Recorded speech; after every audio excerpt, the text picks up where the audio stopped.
ಇಂದು ನಾವು ನಿಮಗೆ ಕೋನಗಳ ಪರಿಚಯ ಮಾಡಿಸುತ್ತೇವೆ. ಹಾಗಾದರೆ ಕೋನಗಳೆಂದರೇನು? ಎರಡು ರೇಖೆಗಳ ತಮ್ಮ ಅಂತ್ಯಬಿಂದುವಿನಲ್ಲಿ ಸಂಧಿಸಿದಾಗ ಉಂಟಾಗುವ ಆಕೃತಿಯಾಗಿದೆ. ಇದನ್ನು ಡಿಗ್ರಿ ಎಂಬ ಮಾನದಿಂದ ಅಳೆಯುತ್ತೇವೆ. ಉದಾಹರಣೆಗೆ ನಾವೆಲ್ಲರೂ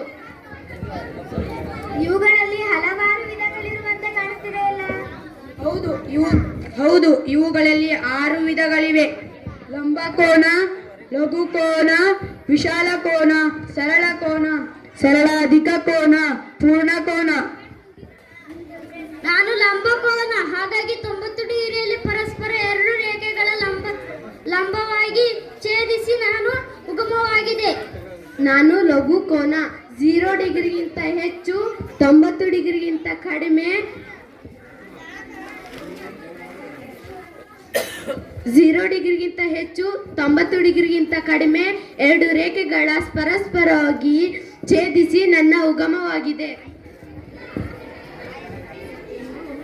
ನಾನು ವಿಶಾಲ ಕೋನ. 2 ರೇಖೆಗಳು 90 ಡಿಗ್ರಿಗಿಂತ ಹೆಚ್ಚು, 180 ಡಿಗ್ರಿಗಿಂತ ಕಡಿಮೆ ಛೇದಿಸಿ ನನ್ನ ಉಗಮವಾಗಿದೆ.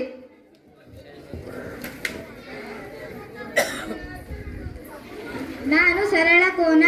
ಎಲ್ಲ ಸರಳ ರೇಖೆಯಲ್ಲಿ 180 ಡಿಗ್ರಿ ಕೋನವಿರುವುದರಿಂದ ನನ್ನನ್ನು ಸರಳ ಕೋನ ಎನ್ನುವರು. ನಾನು ಸರಳಾಧಿಕ ಕೋನ. 2 ಸರಳ ರೇಖೆಗಳು ಪರಸ್ಪರ 180 ಡಿಗ್ರಿಗಿಂತ ಹೆಚ್ಚು, 360 ಡಿಗ್ರಿಗಿಂತ ಕಡಿಮೆ ಛೇದಿಸಿ ಉಗಮವಾಗಿದೆ. ಇವಳು ಪೂರ್ಣಕೋನ. ಒಂದು ಸಮತಲದಲ್ಲಿ ಒಂದು ಸರಳ ರೇಖೆಯು ತನ್ನ ಸುತ್ತ ಪೂರ್ಣವಾಗಿ ಸುತ್ತಿ ಅದನ್ನೇ ಪೂರ್ಣಕೋನ ಎನ್ನುವರು.